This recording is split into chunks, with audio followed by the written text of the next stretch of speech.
Hello tout le monde, je suis ravi de vous retrouver aujourd'hui pour une nouvelle vidéo et je tenais avant de commencer à vous présenter mes excuses pour deux petites choses qui sont pas très graves mais voilà, je tenais quand même à te donner un petit mot. La première c'est par rapport à la vidéo que j'ai postée dimanche dernier qui a été postée un peu tardivement mais j'ai vraiment voulu fignoler le montage pour faire quelque chose de cool et donc il s'agit de la vidéo des tribulations de Nat Audrey et j'espère qu'elle vous a plu.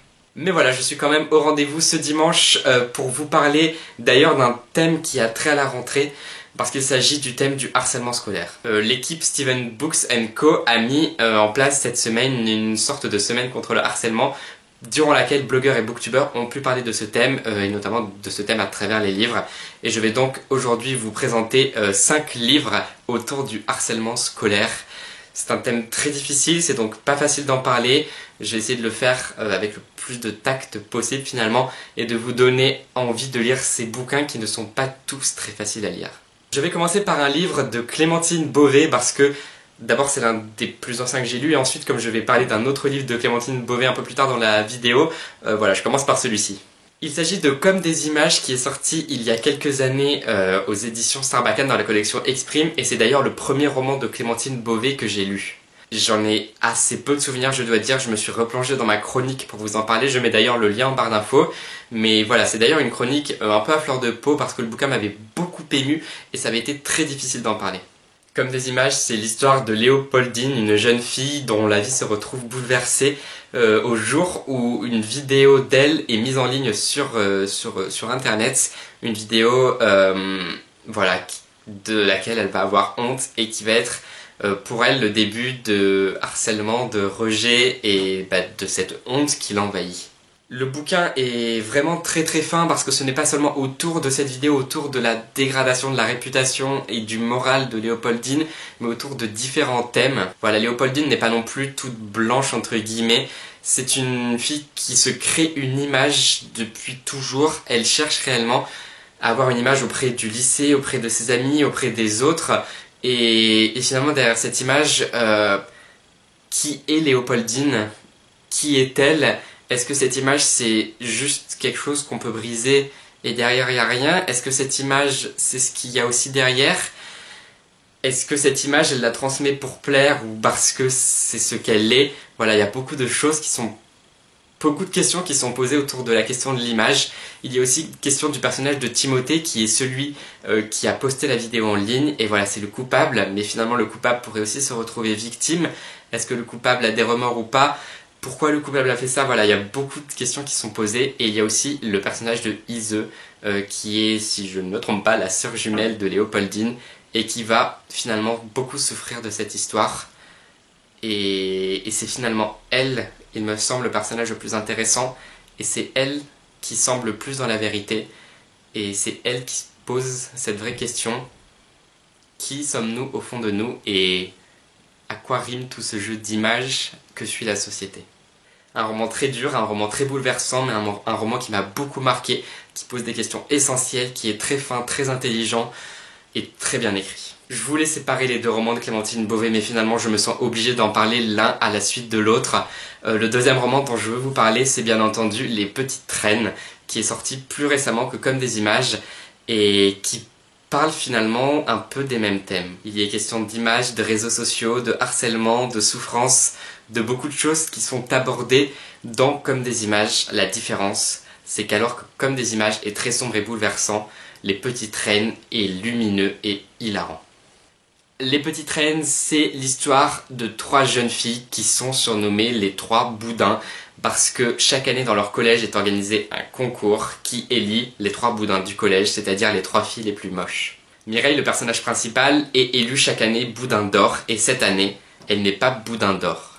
Et pour elle, c'est presque d'être détrônée d'une place d'un concours de beauté, mais elle n'a pas la première place et donc elle se demande pourquoi. Mireille et ses 2 nouvelles acolytes vont alors décider de traverser la France en vélo en vendant des boudins, toutes les 3 pour aller à Paris, alors qu'elles viennent de Bourg-en-Bresse, donc dans le sud de la France.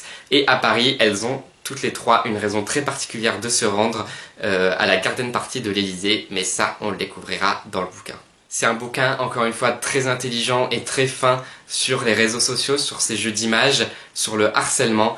et qui pose ces questions avec beaucoup d'humour, avec beaucoup de légèreté, qui interroge aussi l'adolescence, le fait de grandir et toutes les questions que se posent ces jeunes filles dans leur croissance justement, dans leur évolution et dans leur voyage à travers la France. On va les voir évoluer, penser, ressentir et le lecteur avec elles. Les Petites Reines est d'ailleurs dans 2 sélections de prix dont je dois vous parler rapidement. La première, c'est le prix des Incorruptibles dont Audrey de la chaîne Le Souffle des Mots et moi sommes ambassadeurs cette année. Et je vous invite à aller voir la vidéo dans laquelle Audrey et moi vous expliquons tout et à rejoindre notre groupe Facebook parce que voilà, il y a des choses cool qui s'y passent. Le deuxième, c'est le prix de La Voix des blogueurs que Tom, mon frère jumeau du blog La Voix du Livre, organise et dont je fais encore une fois partie, donc partie du jury. Et Les Petites Reines est dans la sélection. Va-t-il gagner cette année? Je vous invite à nous suivre sur Facebook pour le savoir. Le troisième livre auquel j'ai pensé il y a longtemps, puis que j'ai oublié, et là en retournant un peu fouiller dans les livres que j'ai lus, je l'ai retrouvé. Il s'agit de Revanche de Kat Clark qui est paru dans la collection R il y a quelques années une fois de plus. Revanche est un roman très dur dans lequel il est question d'un suicide. Ce suicide, c'est celui de Kay, le meilleur ami de Jem. Donc Kay est un garçon, Jem une fille, voilà, au cas où je pose les choses. Et voilà, Kay est gay et il le cache. Et un jour, une vidéo de lui pendant laquelle il est en train d'avoir un acte sexuel avec un autre garçon est diffusée. Et pour lui, commence alors un cauchemar, c'est celui du harcèlement et de l'homophobie qui va naître et de tout ce qui va se déverser sur lui jusqu'au point qu'il commet le suicide. Je vous spoil rien parce que c'est dans le premier chapitre. Et voilà, Jem se retrouve seule, sans son meilleur ami qu'elle aimait secrètement, sans cette présence qui était comme un frère et qui lui donnait beaucoup d'amour, et avec beaucoup de colère, beaucoup de rage, beaucoup de rancœur en elle. Va alors commencer pour elle une quête de vengeance. C'est un roman difficile, le personnage de Jem est un peu insupportable. Moi, c'est pas le souvenir que je garde, mais je sais qu'il y en a beaucoup qui l'ont détesté. Mais le personnage de Kay qu'on voit à travers les lettres qu'il a laissées à Jem, à travers les flashbacks qui apparaissent parfois, est un personnage terriblement attachant, adorable et vraiment réussi. C'est un roman avec beaucoup de force en lui, mais dans des sentiments très contradictoires. Il est question de colère, de rage, d'amour, de deuil, de tristesse, de jalousie, voilà, des choses très extrêmes qui sont mises dans ce roman, qui te met une véritable claque, mais c'est quand même fait avec une réelle sensibilité, et c'est très intéressant de voir les personnages évoluer et de grandir avec eux dans cette quête de vérité également. C'est un roman dont on ne peut pas ressortir indemne, d'autant plus que la fin vous met véritablement à terre, mais que je vous recommande vraiment si vous aimez ressentir des émotions puissance 1000.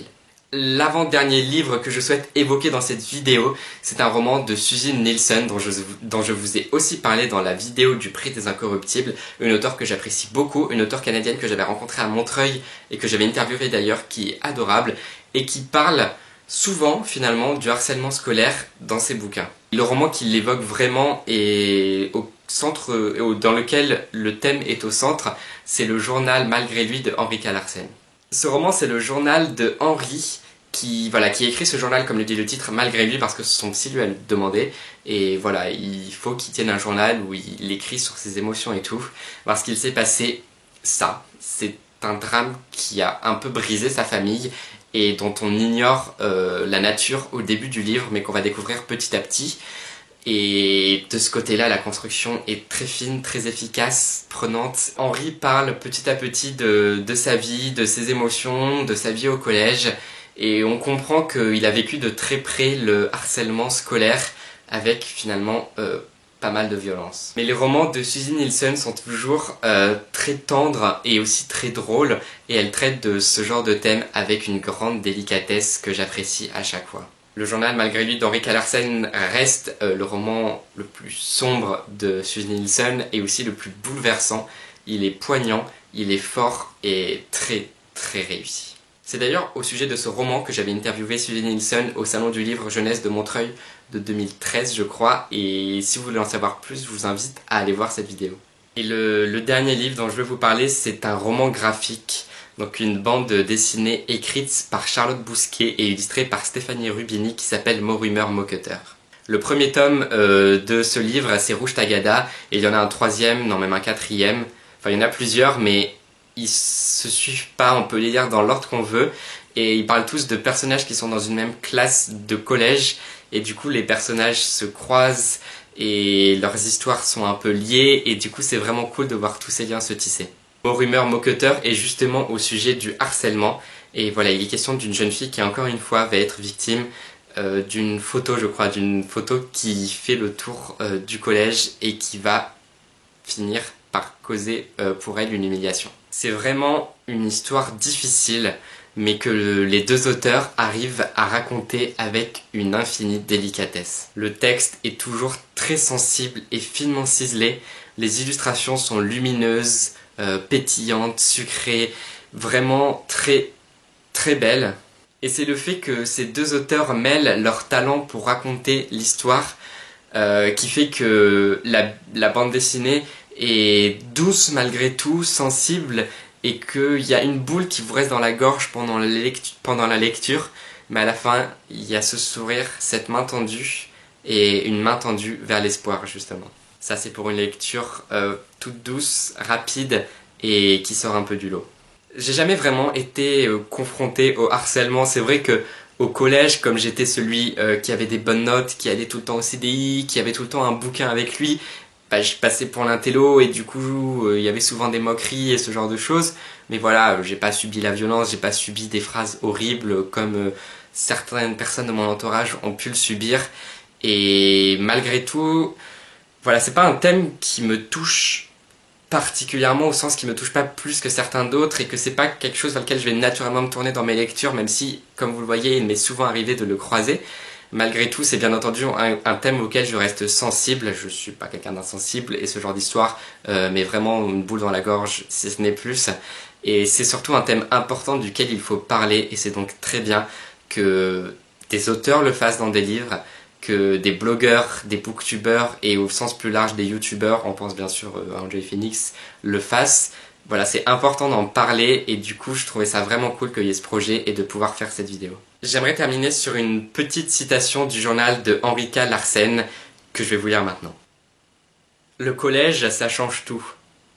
Quand on est petit, on peut se balader tant qu'on veut la braguette ouverte. On peut dire aux gens toutes les choses bizarres que l'on sait. On peut chanter en public.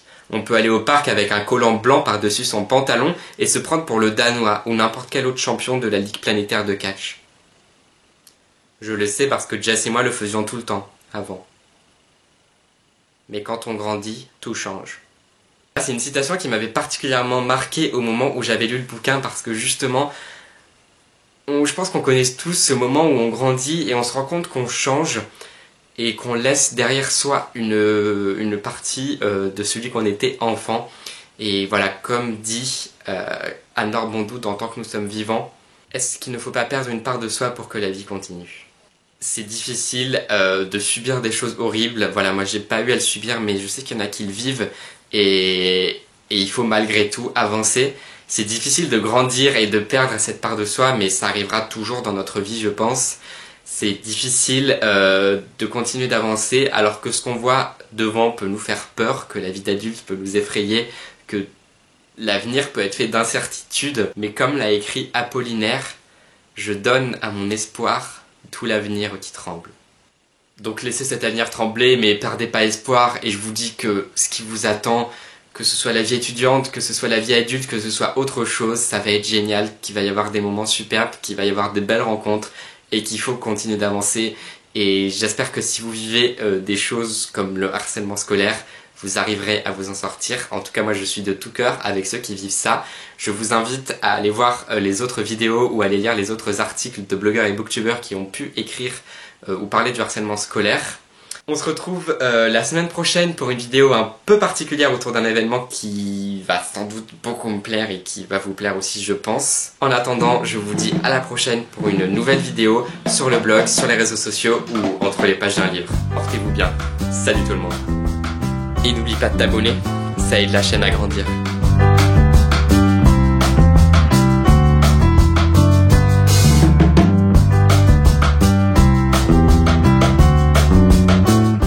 Et un jour, une vidéo de lui en train... Ouh là là, je vais pas y arriver.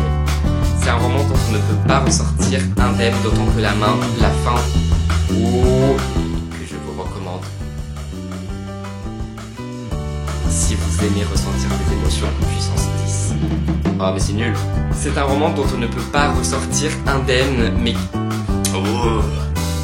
On est tous fait de molécules dans le bouquin du cage et aborde tous ces oh. Hello, c'est Nathan. Mais non, je ne peux pas commencer ma vidéo sur le harcèlement comme ça c'était juste pour toi, Amélie.